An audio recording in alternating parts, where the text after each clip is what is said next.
Hey everybody, how are you? We want to start off by saying Happy Mother's Day. Happy Mother's Day. Happy Mother's Day. Happy Mother's Day to you.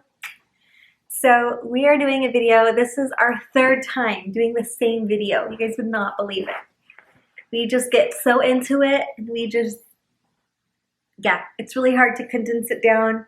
It's really hard to just say what we want to, we just ramble. We do. We ramble. We got our notes out this time. We have a bunch of notes. I think we're ready. I think we are ready. I hope third time is Cross the your try. fingers. Do you think so? I think so. I hope so. They say it's a charm. If it doesn't come on this time, it's not going up. So you'll never know? You'll never know. You'll never know. So today we are here to talk about the complete 360 our relationship has done a few times now. And we're here to talk about why we are doing so well right now and how we've worked this way, because it didn't come easy. It took a lot of work. It did. Absolutely. And there was a lot of times we didn't think that we would make it to be together, yet alone, getting married, and being as happy as we are. So I want to start off before anything else. We're not professionals on this. I build cars. He works on tires and wheels for cars. So in no way are we saying we can change your relationship or help you fix your relationship. Anything like that. Like if you have a Tesla and you need me to look at the battery, okay, maybe I can help you. You got a tire problem, maybe he can help you. But we're just, giving you our perspective and our point of view and letting you know what worked for us. And it was really bad for us. Yeah, we were as bad as it could be. We was definitely the worst possible way. We were at different houses. We were splitting up. We were done. And we decided to go to a marriage class that we had signed up for. And, I didn't even know she was going to be there. She didn't know I was going to be there the first day that we went. We didn't talk before this. We signed up for the class and we said we were going to go and we were going to work on it. And then we both said we weren't going to go in the fight that happened the day before the class. But we both showed up. And that was a big step. First of all, that was a big step for both of us because we knew that because the other person was there, that they wanted it. That they wanted to fix it. They didn't know how to fix it. We did not know how to fix it. We had no idea how to fix it. But we did want to. And that was important. It's important to know that. Okay. So I think it's fair. I know it makes the video a little bit longer, but I think it's fair to just start out from the beginning and tell you guys how our relationship was. And then give you a little backstory of how bad our relationship got. Now, normally we would never talk about it. We've made a deal to each other that was it. That's in the past, and we've moved on from it. But just for this video to show you guys how bad it was, I think it's kind of important to share that. And then we'll tell you where we are now. The beginning of our relationship, everything started really quickly. I actually went to Josh's job to get some tires and came home with the boyfriend. And within 4 or 5 months, I had moved in. Yeah, well, it was a perfect storm, I guess you could say.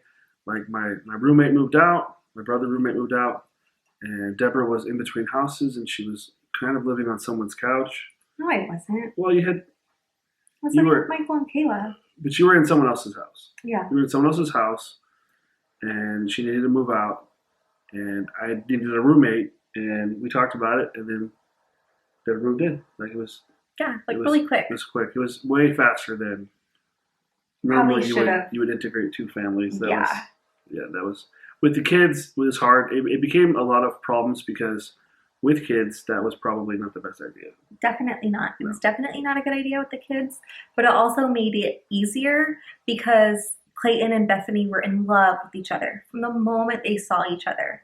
They were like best friends.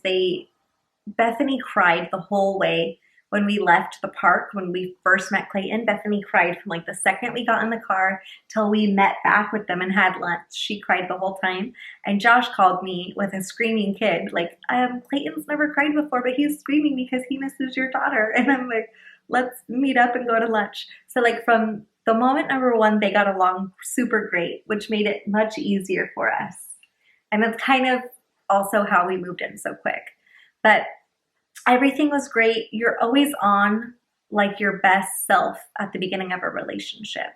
You're always, getting up 20 minutes before your alarm goes off and brushing your teeth and exfoliating your skin every 2 days. And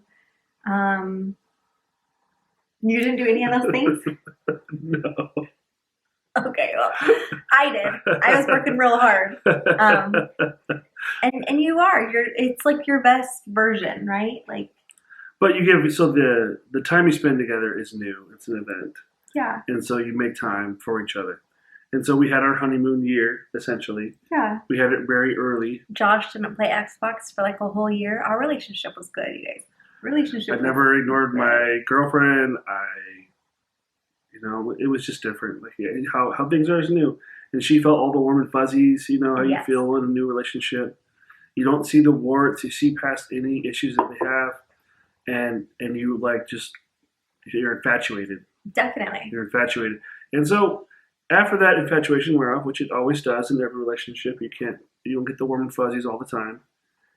We struggle because we are very different people.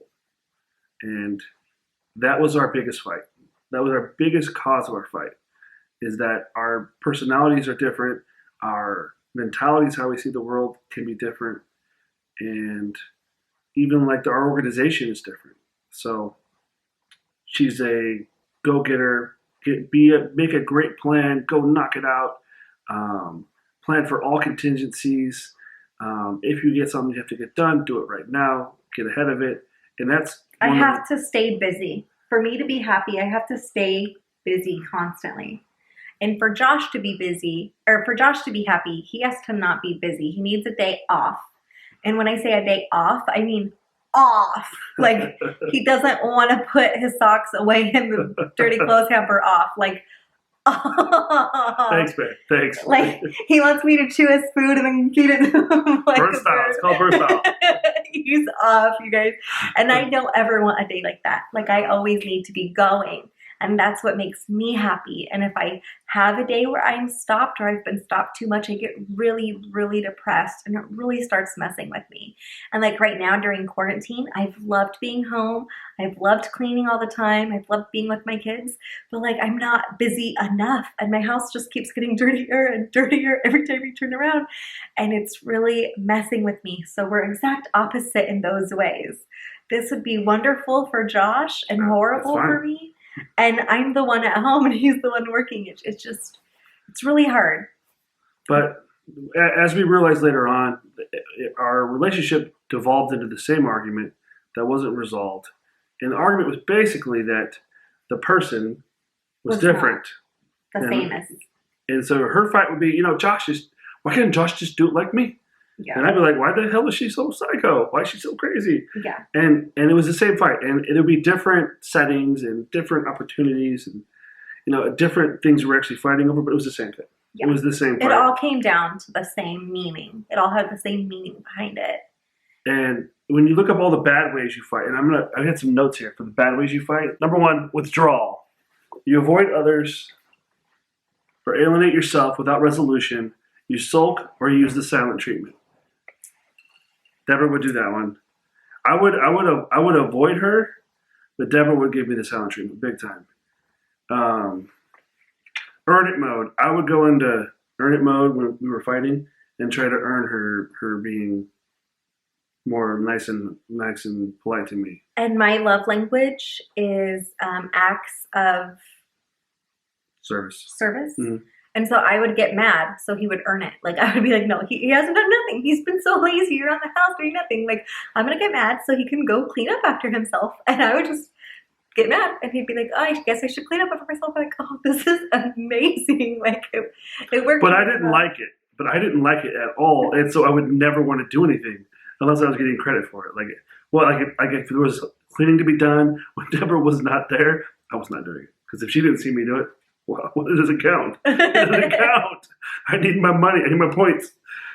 All right. So after about a year of living with each other, Josh got a really good job opportunity. But his job opportunity was 2 hours away. And we could not afford to rent 2 houses, one where we live now and one 2 hours away. So instead, he ended up moving, and the kids and I were made to live at his mom's house, which was wonderful. Like, we were so appreciative that we could, be somewhere. And because there was no way I could move 2 hours away with Bethany. And there was no way we could afford two houses. So we were like so thankful that we had the opportunity, so thankful to take it. And right when we were moving, we moved in. What day did you start your job? We moved in November, And I found out I was we got pregnant. pregnant in December. I found out I was pregnant on Christmas Day. Yeah. So right away I was pregnant. Josh was gone. He was only with us over the weekends. And we were living with his parents. So all of these things are hard. Having a long distance relationship is very hard. Pregnancy in your relationship, not fun, not easy. And living with other people in a relationship is also hard. So we had like a whole whirlwind of anything bad that could possibly have happened. Not that it was bad stuff, but like hard on your relationship that could have happened to us all at one time. And it really made our relationship suffer in so many ways. And I think if only one or two of those things would have happened, it would have been much easier. But because we had all three of them coming down on us, it made it. Maybe that's the case, but maybe because we weren't communicating, we didn't understand each other, and we didn't know that we were two parts of a whole. We'll get back to that later. Two parts of a whole, we probably still would have had the issues. Yeah, but do you think they would have been that tough if you would have been living here when they were pregnant? We were living with your parents? I don't know. Well, anyways, I don't know. It was really hard, and it put a really big strain on our relationship. And after that, our honeymoon phase was done. It was gone. And we were just kind of like sharing a family, if that makes sense. I wasn't like 100% vested into it. You had a foot out. You had 1 foot in, 1 foot out. I did. I had both feet in, and I was hanging on to your 1 foot as much as I could. But I was also resenting her for doing it. So I was only hanging on when I felt the foot like leave the ground. Otherwise, I would, just do whatever I wanted, not even put effort into it. Yeah. So I only put effort in when I had to. Just to keep my foot there. Yeah, there was no attempts to bring the other foot in. No. Just hang on to that 1 foot, if that makes sense. And it does to us. So I totally feel it when you say that. Yeah. So it was really, really hard for us. We ended up moving out and getting a place of our own, which made it quite a bit easier. I wasn't pregnant anymore. Max was born. That made it so much easier. We still had some issues. I was working night shift and he was working day shift for a long time. We refused. That was a full year. Yeah, for a long time. It was a full year we were on different schedules. So one was awake, one was asleep. And that was just what it was. There was no both awake at the same time. For like 7 months of that, we didn't have Max in daycare. So it was his responsibility to put Max to bed at night and take care of him, do all the night stuff. And it was my responsibility to try to get sleep during the day with a little kid jumping off my drawer. That's why we signed him up for daycare, is because 2 days in a row, he had climbed from the bed to the dresser and jumped from the dresser to the ground. And I thought he was going to die. Max is pretty unique. He's got a great personality and an incredible imagination, and that's always really entertaining to hang out with, but also a lot of trouble sometimes. Scary. Yeah. Very scary. So that was still hard for us, and it just got worse because we had never fixed the problem. I was still thinking, like, Josh knows I work night shift. Why doesn't he just make my life easy for me? Why don't I just come home to a sparkling, clean house that should be on HD TV and, a baby that wants to sleep during the day, which obviously could not happen. Obviously, that could not happen because Josh still had to work during the daytime. And Josh was thinking, why is Deborah so crazy? I know she sleeps 1 hour a day, but I mean, she shouldn't yell at me when my house is dirty and, I work and I do full-time stuff. I'm putting in 12-hour shifts, so it wasn't like I was off chilling all day. I was putting in 12-hour shifts too. I know, but only. Only 4 days a week, 3 to 4 days a week. At that point, you're on half. I was only sleeping an hour a day. On those 3 days, yes. So we're telling you this video because we're getting divorced right now. And another thing that makes us so different is Josh doesn't need sleep. No, I don't. Give me a couple hours. I could. No, I will have to catch up at some point, but I could do 2 hours a night for 3 or 4 days in a row, and then just do one full night's sleep, and I'm good to go. It's so hard. Our sleep schedule has always been an issue for our relationship from like the jump. But to get back on track on the video. Oh, sorry. We're like digressing. Sorry. So to get back on track for the video, we started thinking the other one's contributions were not worthwhile. Yes. We believed that, and that was the lie we put on our hearts. Yeah. We thought the other person was psycho / lazy. She thought I was lazy, thought I was a procrastinator, and that I was a bad person for it. I thought she was crazy for being so obsessed over like the tiniest details. And me as a person, I like dealing with a little bit of chaos. I don't mind chaos that much. I deal with it a lot at work. I'm used to it. Deborah doesn't like chaos at all. Deborah likes things ordered, neat, and in a line and in a row, and right dress. Perfect. We started really, the quality of our fights really dropped. They turned into like just really hurtful things to each other. We were not treating each other like the loves of our lives. We were treating each other awful. And like it was escalating. It was escalating to the point where like it was hurtful. It was incredibly hurtful. And we knew we needed to do something different. And then we got in that huge fight, and we showed up at this class, and that's where things started to change. Just because we knew that the other person wanted to work on it. We wanted to improve. We wanted to build and put some effort into changing how we interact with each other. Before we did this class, we did go to couples counseling. We went there for quite a while. We would go about once a month for, I'm going to say, about a year's time. That's fair. You think so? Yeah. He gave us very good advice, and it was always based around faith. And at the beginning of our counseling appointment and at the end of our counseling appointment, he would pray for us and pray over us and whatever. And that really helped a lot. Josh is not big on prayer, and I'm huge on prayer. That's another way that we're opposites.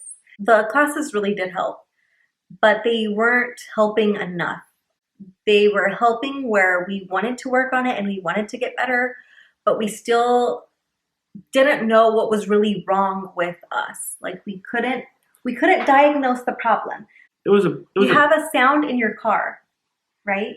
And you know something's wrong. And you tell everyone, hey, listen to my car. And they get there and it goes away. Then your car sounds perfect. You take it to the mechanic and it sounds perfect. And then you leave to go back home and it starts up again. That's what it was like going to the counselor. And the counselor was like, well, try this, this, and this, and this, because this is normally what is wrong. This would be like what would make your car go bad.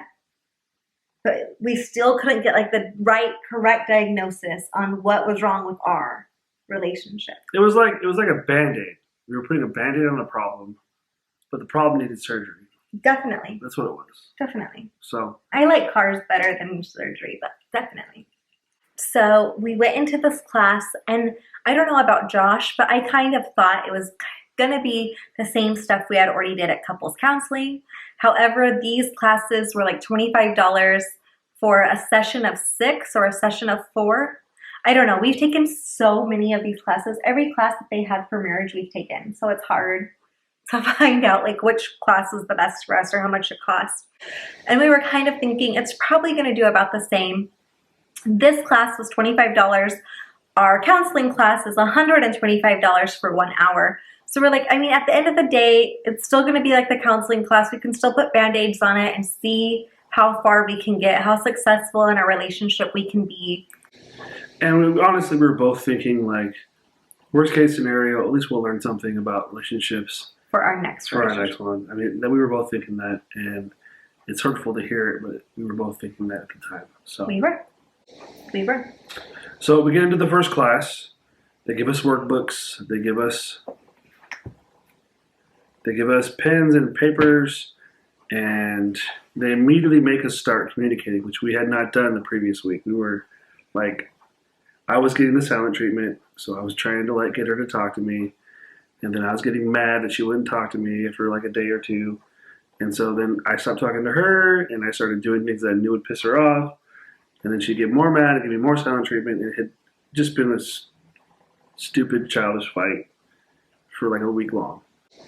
And so we go to class and we're forced to communicate because the questions require it.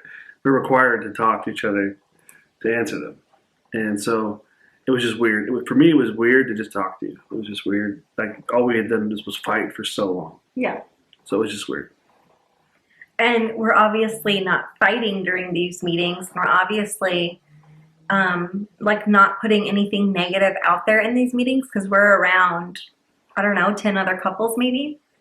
And we don't want to be like, oh, we're about to break up and, you know, I'm already on a dating app trying to find someone. Like we were not like that. We were very considerate of the other person and showed a lot of respect for the other person. And all of that felt really good because our relationship had missed it. And so it felt, just being in there for the hour that we were in there just felt really good just to see that side of Josh again. And it was something that I had missed a lot. And one of the classes was like, how do you fight? What kind of fighter are you? And there was like 7 different types of fighters or whatever. I'm not sure what it was. And it was like the person that refuses to talk, the person that doesn't want to keep fighting. They just want to ignore you and move on and be done with it. And they're so tired and they normally will fight and they normally will, you know, do whatever. And when they do fight with you, they go for the gut. Like they are the dirtiest, nastiest fighter. And all of it was me. Like I read down the kind of like Cliff's Notes versions that they had of what kind of fighter you were and whatever. I can't find those notes in all of our notebooks. We have 4 notebooks out here. And I found all the notes for like money, how to be good with your money, how to be the best us, how to do all this stuff. But the paper on fighting I cannot find, which would be like the most wanted one for me personally. And I remember the teacher's name was Jamie. And I remember reading it and I just like was almost crying in the class. And I was like, this is me. Like I could have been such a better person from point A, like from just being born. If someone would have told me like, this is how you are when you fight, instead of thinking like fights were just never going to end. Like, I don't know how to explain this in a way. If someone would have told me, Deborah, when you fight, this is just how you're going to fight and it's okay and it's normal and you can learn how to fight a different way, I would have been saved from many issues even before Josh in my life. And so it would have been very valuable. And Jamie got up there and Jamie said, sometimes someone is really bad at communication and they want to communicate and there's so much they want to say, but they will never tell you unless you're fighting. And that's when they speak their truth. That's when everything that they wanted to say comes out. And that's when they communicate. And I was just like, okay. And from like that 1 second on, from her getting up in front of the class and saying that, our whole relationship had changed because I had figured out about myself. And that for me was so eye-opening. And then another class we had, Josh had an eye-opening. Eye-opening was a lot of my frustration, a lot of my anger at her was because of how confrontational she was. And I just thought she was psycho. I just thought that, you know, she was crazy. And then she would have to be planning ahead for everything. And again, I'm cool with chaos. I'm spontaneous. I've left for Disneyland on less than 15 minutes notice before I met her. And like, I'm not saying I'm the craziest spontaneous person, but I'm cool with it. Like, it doesn't bother me. It doesn't like stress me out. And like planning ahead stresses me out. Like the whole planning process stresses me out. I'm like, why are we stressing about this now? We can just deal with it later when it happens, you know? So that's like one of the statements that bothers her the most. Because I don't stress out in advance. Like I only deal with problems that actually hit my desk. I don't stress out over problems that don't hit. After shit has hit the fan and it starts flowing, that's when Josh wants to clean it up. But I want to make sure that the shit and the fan never come in contact. I want to make sure that they are in different houses and different area codes. I do as much as I can to not have an issue. And Josh doesn't care at all unless the shit has already hit the fan. Like, even when he sees them combining, he's like, nah, we still got time. Don't even replace that washer. We got plenty of time. Who cares? And I'm like, no, it's going to break. It's going to break. It's going to break. And he's like, no, who cares? And then our whole house is flooded. And he's like, I think today's the day we get a washer. I was going to fix it again. I should have fixed it. You should not have fixed it. I should have fixed it again. No, don't even talk like that. You're stressing me out just talking right now. So anyways, for me, the aha moment was that we're two halves of a whole. We're not supposed to be perfect at everything. So I was so frustrated. And there's things that Deborah doesn't do great. There's things that I don't do great. But generally speaking, the things that she doesn't do great, I do great. And the things that she does outstanding, I really don't do well. So it turns out that we're supposed to be part of a whole, right? We're a marriage, we're a team. And rather than being resentful and upset that the other person's not like you, just realize that maybe a higher power brought you two together because your strengths and your weaknesses line up in a way that it makes you stronger as a team than you are separate. And that like blew my mind. That just changed my whole mindset of our arguments and my whole mindset of not listening to her and like being, because I'm pretty stubborn. Everyone who knows me knows I'm stubborn. I'm a really stubborn dude, but it made me less stubborn and made me listen to my wife more. At the time, she was my girlfriend, but my wife now, because then I realized that, you know, she was put on this earth to make me into a better person, to make me more of a whole. And I was put on the earth to make her a better person, make her more of a whole, because some of her weaknesses, I can help fill those gaps and make her stronger. And that was eye-opening for me, rather than making it like a huge fight and a huge disrespect or bad feeling towards her. Realizing that she's there to be better for me was mind-blowing, to say the least. So there was a paper and it said just traits of the average person. And next to it was a little empty spot and you would put your initial. So if Josh was that sort of way, he would put J. And if I was that sort of way, he would put D. And if both of you guys were, then you would put JD on it or DJ, whatever, you know, whatever your initials are. And so you just went down the line and it was like 35 or 40 just traits about people, just something that everyone has. Some of them are way... They weren't good. Some were bad. Some were good. Yeah. They were not all positive things. But then at the end, we lined them up. Yeah. And like every single bad trait she had, I was the strength on. Every single weak trait I had, she was the strength on. There was very few of them that both had both of our initials. There was actually like 4 of them maybe. Yeah. And the majority of them were just him or just me. And a few of them were blank because I was like, I don't think either of us really show anything in that. So, but we did this thing and it really made us realize, like, well, if we were both only good at this, or if this is both how we were, we wouldn't get along. It would be a horrible relationship because we would have so much chaos in our lives.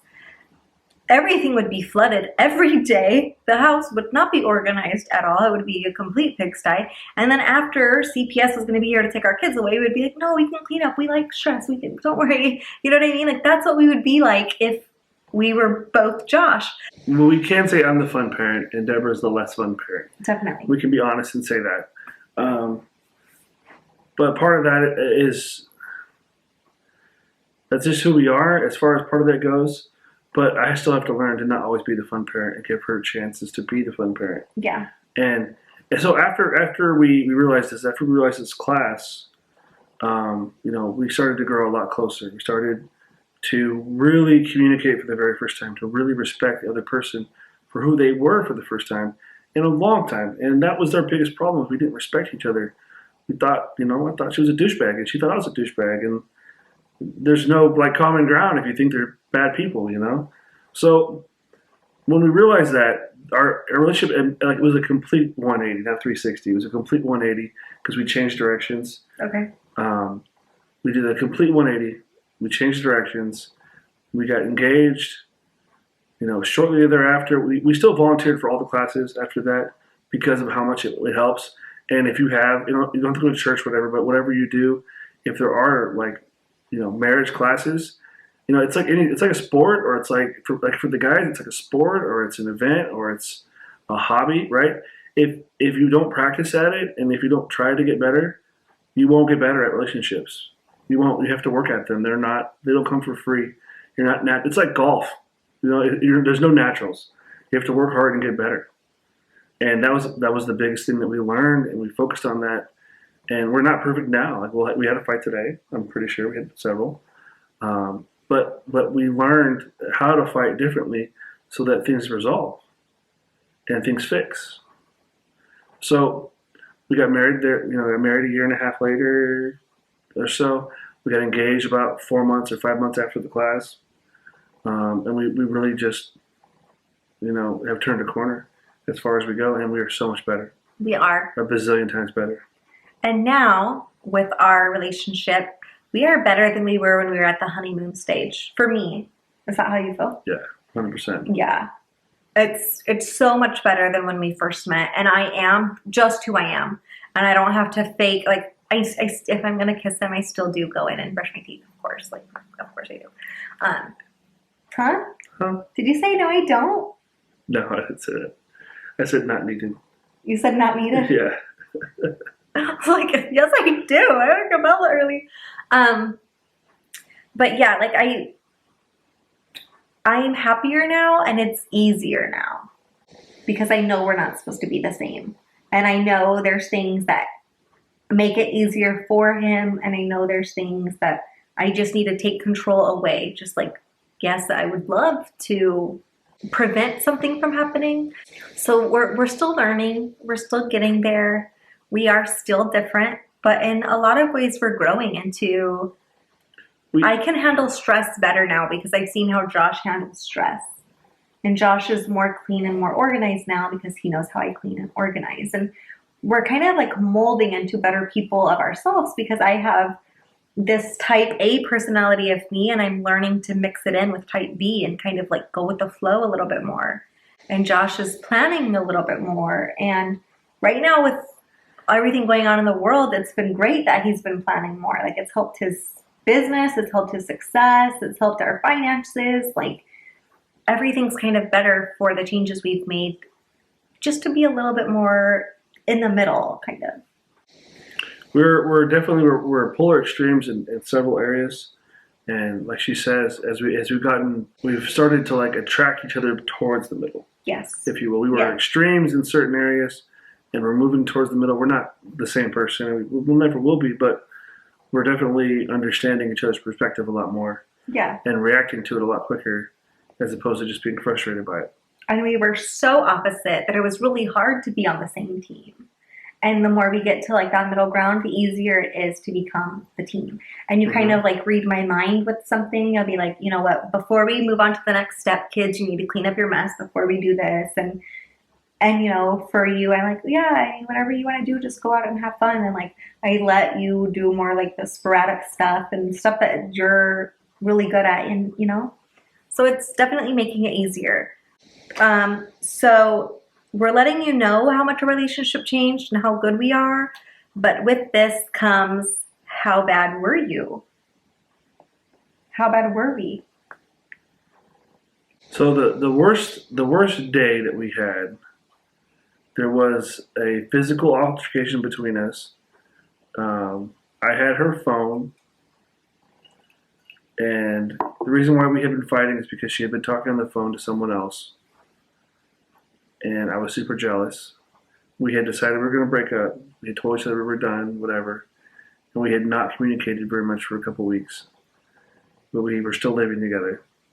I had her phone. I was trying to go through her phone, and I was holding it where she couldn't reach it, like you do like with a kid. We hold it over their head. And Deborah wanted the phone, and she was hitting me trying to get the phone.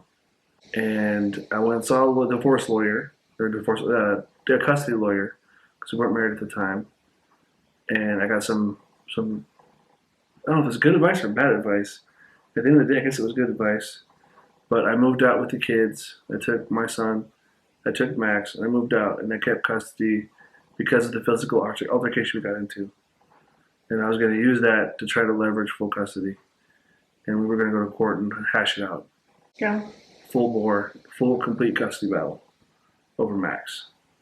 And we were both on dating websites trying just to hurt the other one. Not even interested in like actually meeting someone else. I don't know if you were, but I wasn't interested in meeting someone else. I went on like 5 dates. Besides that day in December when you left with the kids, I was not having a bad time. I was doing okay. He wouldn't call me. He had the kid. I was at work. He had the kids. He wouldn't call me. I didn't know where they were. I didn't know where Max was.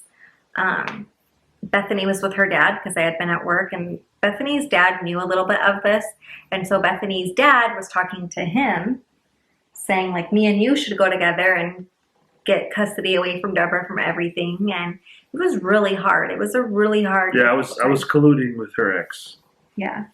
We were colluding to take her down. It was a really, really hard, difficult time. And I called the cops because I didn't know where my kids were at. And so the cops called Josh, and we found out where Josh was at. We found out where the kids were at. And the cop was like, you don't have a custody agreement. Like, he can have them if he wants them.